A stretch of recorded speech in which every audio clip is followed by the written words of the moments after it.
Welcome back to the MMA Plug, presented to you by the Fan Cave on 98.1 FM, Mile High Sports Radio.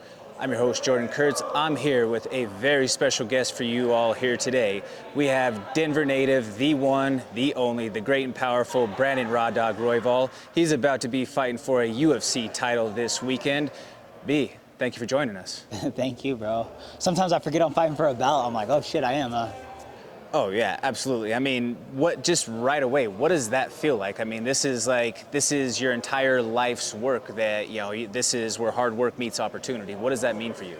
Yeah, I just feel like, this is, I feel like, as an artist, you just want people to see your work, you want people to get a little piece of you when you go and perform or when you go and put your piece out. And I feel like that. I feel like that for this one is just like, I feel like I've been gearing up for this for a long time, and as an artist myself, I feel like that is just like, I feel like I just want people to get a little piece of me when I go and perform, or a little piece of what I put into this, and I put a whole lot into it, man. I've sacrificed so much to be here, and I don't know, man. I'm just grateful for the opportunity for sure, and I'm just grateful for this life. You've certainly paid your dues along the way. I mean, going back to when you were a young teenager, training even before you could drive. We were talking about this even last night. Like, you used to ride your bike like 13 miles each direction just to be able to go train, whether it was rain, shine, snow, beating heat, whatever the case was. Like, you've put in that time. So, does that give you any sort of validation in the process that, okay, like, this is, like, I earned this position? Yeah. I mean, I guess I never really thought of it like that. But it is just like a funny thing looking back. I'm like, dang, I forgot that happened, and I guess it just kind of shows, like, in the long course, it's like how much I loved this sport at a young age, and just how much it was like, I didn't know I was going to be in the UFC. I didn't have that much foresight, or I was never one of those people that had like a high expectation of myself when it came to this. I feel like I see some of these kids that walk into the gym and they're like, I'm going to be a world champ one day, and I'm like, all right, yeah, we'll see, we'll see. And it's like, I was never that person. It was just like, I just wanted to be doing martial arts. And like, when I turned pro, I was like, maybe one day I could do martial arts for free, and just like, and that'd be like my main source. And then now it turned into what it is today. And it's like, now I'm fighting for a belt. And it's just like, I poured a lot of love in this sport. I put a lot of sacrifice in this sport. And it's like, I don't know, I'm just glad that no matter what I put in the sport too, man, is like, it'll never pay off, but I'm glad I'll get some sort of validation out of it, and yeah, I'm just grateful to be here, to be honest. Absolutely. No, I will never forget the night that you won the LFA belt. When we were up in Vail, we were sitting on the balcony, and you probably don't even remember this at this point, but that's when the flyweight division was in flux, and we were just kind of talking like, okay, well, what's the path from here? Like, that was prior to the TJ and the TJ and the Cejudo fight, so it was like, hey, is going somewhere else, having to go overseas to fight as a flyweight, is that what the future is going to be? Like, but obviously, the future was cemented. The UFC did retain the division, and then you were able to make your debut right away, top 10, short notice. You have the most finishes in the entire division. You're the most exciting fighter still in the UFC. That's what we knew back then. Just to know that you came up, you checked basically every box. Does that mean something? What is that feeling like? I guess I'm confused with the question. So you've got to see a lot of ups and downs, not just with yourself, but also with the division as a whole. The division at one point, it was in flux. And then now, like, you have the opportunity to go be the face of your division. You could be that guy that carries the torch for the 125ers going forward. Does that mean something extra special to you that, now you have the entire world behind you? Yeah, man. I mean, I guess I don't really think of it that heavy, and like, I don't think of myself as that important. When it comes down to it, it's just like, I just kind of want respect. I want the respect that I feel like I deserve and that I put into the sport, and just the danger factor that I am. I feel like I'm the most dangerous dude in the flyweight division, and I've been thinking that, and I've been feeling that, but it's like I get an opportunity to go prove that, and And I feel like that's where like my want lies is like, you know, I want to be known as the best flyweight in the division for sure, and all of that. But I'm not trying to represent any of these guys. You know what I'm saying? I'm not trying to represent them or like, I guess, be anything that any more than I've ever thought. I guess, to be completely honest, I don't want to represent them specifically. I just want to go take all of them out. And I want to put them in fear, and I want them to realize that if they sign that dotted line with me, that they're in for hell, you know. And I'm willing to go put myself through there, and I'm definitely willing to drag them there too. So that's what I want. I don't care about representing these guys at all, Understandable. unless their name's Luis Goulet. Totally understandable there. Now, you also had the opportunity to be the first Denver native to bring an undisputed championship here. I mean, obviously we had Rose, who is an undisputed champion, but she's not a Denver native. For you to be one of Denver's very own, what would that mean for you just personally to know that in a state, in a city where it has such a rich MMA history, I mean, the UFC started here, to be the first native champion, what would that mean to you? Yeah, bro. So that is what I would like to represent, and that is what I want to like go out there and represent. It's just like, you know, I feel like when I was younger, I just didn't see. I didn't see the possibilities. You know, I didn't see the possibilities of what was like, what could have happened and what was capable, and like if I could have made it this far, and I just did not see that. Because I've never seen anybody do it, man. I've never seen anybody. I've been around a lot of guys that made it to the UFC at this point, and I remember when that happened, I was like, dang, people are doing this. But I've never seen anybody win a world title, or at least a real one, you know. I've never seen anybody win a UFC world title.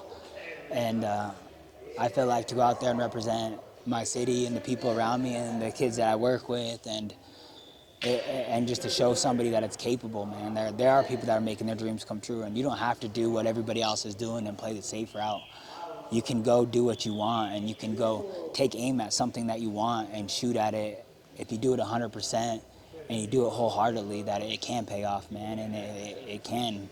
You can put yourself in a good position. You can buy a house with this. You can make a life out of this, and I feel like that's what I didn't know when I was younger, and that's what held me back. I was dipping into so many different things when I was younger. I was like, I need to go to school, I need to work, I need to go try to get a promotion, I need to do this, because I didn't know UFC was an option. I didn't know being a world champion was an option, because I've never seen it really done. I've never really seen it done like that. And for me, I feel like me getting this done, and me winning, being one of the first people from Denver to go win a belt and bring a belt home, is representing that. Is just like, you know, anything's possible, man. There's no limit on this life. There is no cap. There is no, and nothing's unreachable. And I know if I could do it. I'm not athletic. I never really. Nobody would ever told me when I was younger that I was gonna be a professional athlete. I would have laughed, you know, and everybody around me would have laughed too. But there really is no cap on this life. If you want something and you're gonna go for it, then go for it wholeheartedly. And I feel like that's what I could represent, and that's what I do represent, and it's like, and that's what I would be happy to go represent in this Colorado, in Denver, and all the above. Is just like, just take aim and shoot and go for it, you know, go for it. Certainly, and you know, you are definitely a beacon of hope and somebody that I feel like a lot of kids in the community can look up to now. You mentioned, you know, you didn't really see someone carving that path before, but now you are that person who is that you know, that 6, 7, 8-year-old who is coming to your back to school fundraiser or going to your Dream Center boxing nights and all that. Those are the kids who now, like, they see like, oh man, like, this is the guy who I want to be like. Does that mean something to you that like you have an entire, you know, just an entire community of young kids now who are looking up to you, who see you as like it's probably weird to hear it in this way, but you're their hero. Yeah, and I feel like sometimes like fighters get this like sense of self-importance for fighting, like they're doing something bigger than fighting, and it's just like I don't see that. I feel like I don't see that as far as me representing like being a fighter and doing that. Is like, I feel like fighting is one of those things that I do just for me, and the martial arts is something that I do just because I love it. But now that I have a platform and I'm making money and I have a good opportunity to do something, what would be the point of getting this far if I couldn't affect anybody else's life, if I couldn't do anything that like I didn't necessarily have when I was younger. And I feel like these last few years of like being able to work around some of these kids, or like having like a back to school fundraiser that like was so successful, and like things like that was little moments, not only to like, you know, go out there and meet the community and help improve the community and help improve life around me. But I've met a lot of these kids that are boxers, a lot of like, you know, like some of the fundraisers we've done was to raise money for boxing gyms and all that stuff. And it's like those kids and like those communities and stuff is like, I feel like getting to meet them and them getting to see what I've accomplished and all that has had more of an impact than I thought it was gonna, like for sure. And it had more of an impact than I ever expected it was going to. And I'm just happy that I could do that, you know. And I'm happy I get to keep in contact with a lot of these kids, or they reach out. Some kid reached out to me yesterday. He's like, "Hey, I'm sparring. Will you be able to make it?" And I'm like, "I can't make it. I got to get ready for this fight." We practice at the same time, but it's just like, it's cool that he would even want me there, you know. And you know, it's been a real cool opportunity for sure. And like I said, if you get to a point where you're reaching your dreams and your goals and all that stuff, if you're not helping someone else reach their dreams and creating hope in that sense, and what the hell's the point? Because I don't know, I feel like other than that, I'd be one of those fighters that think I'm helping the world by just being a fucking fighter, and that's absolutely not true. Certainly. Now, to transition and talk a little bit fight here, what does it mean for you to have the opportunity to get your lick back? Oh, I feel like that's the main objective right now, honestly. I always like forget I'm fighting for a belt. It's just like I get an opportunity to right or wrong, and that means the world to me, honestly. It's like that's what I'm going for. Is I'm trying to, you know, like Pantoja's a good person, he's a good guy or whatever, but it's just like I'm different, you know. Like I've improved drastically. I've made the improvements and sacrifices necessary to win this fight, and you know, winning the belt's just validation for sure. But like I said from the beginning, fuck the belt, man. I'm out for respect, and I'm out to make some money, and you know, and I'm on my Royval revenge tour right now. And after I go beat up Pantoja, I'm going right for Moreno right afterwards.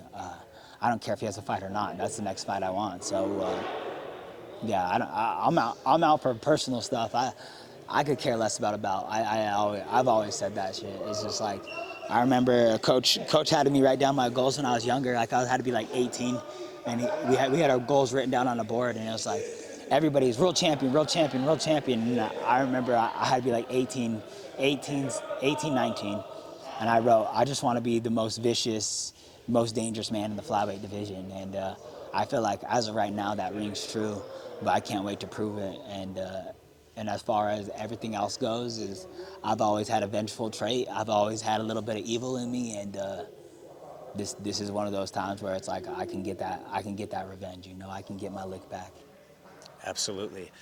Is there a song, a quote, a movie scene, anything along those lines that is telling the tale of Raw Dawg for this camp as you approach this opportunity? Bro, I feel like there's so many songs, but I feel like there's an artist that represents me, and I'm like, bro, this fool is like wrote this song for me. Is J. Cole, bro. There's multiple songs. Heaven's EP, he has this song. God, I'm gonna forget. I always forget the name of it. But the song that fits my life right now is "Knock the Hustle," bro. Like you can't knock the hustle, bro. I feel like that whole entire song represents me in so many ways. You know what I'm saying? Where it's like I've trained so hard for this, and like you know, I don't know, man. I feel like that's one of those like the songs that like I'm like, damn, I'm carrying that heavy into camp, and like you know, not only does that fit my life as far as fighting goes, it fits my family, like everything, you know, like that. I went way too hard for this, you know, and I've represented, I've been going 100 miles an hour since I was 15 years old, 16 years old, bro. I was ditching classes, ready to do an extra practice, you know what I'm saying? So I was just like, this is, I see some of these cats come in here, they'll go hard for a year, they'll go hard for 2 years, they'll go hard for maybe a little bit of that, but I've never seen anybody consistently outwork me for a year. No one outworked me for a year, but for 15 years straight, I've outworked everybody I've ever known in this martial arts game, and I'll continue to do that. And like I said, that Knock the Hustle song represents me for sure. Absolutely. Folks, we're tying it up here with future UFC champion Brandon Raw Dawg Royval. Brandon, as we close things off here, is there anybody that you would like to give a shout out to? Yeah, I want to give a big shout out to EP Glass. EP Glass is, they've been with me since I got signed to the UFC. I'd probably still be working a job if it wasn't for them. So EP Glass, man, they definitely, they said, when I got signed to the UFC, they're like, we could see you being a champion. And he's like, we want to be there and help you get there as easy as possible. And they have, man. They completely have. Awesome. Thank you so much, Brandon. We are so excited here to see you go out there and go win that UFC title. You know, it's been a pleasure being able to watch the journey, so thank you so much for joining us here on the MMA Plug. Folks, that wraps it up here. We'll be back after the break. This is the MMA Plug presented to you by the Fan Cave on 98.1 FM, Mile High Sports Radio. Thank you so much for watching. Please hit that like, share, and subscribe button. That helps us continue to produce this original MMA content and bring it for you every single week. Tune in to the MMA Plug presented by Fan Cave on 98.1 FM, Mile High Sports Radio.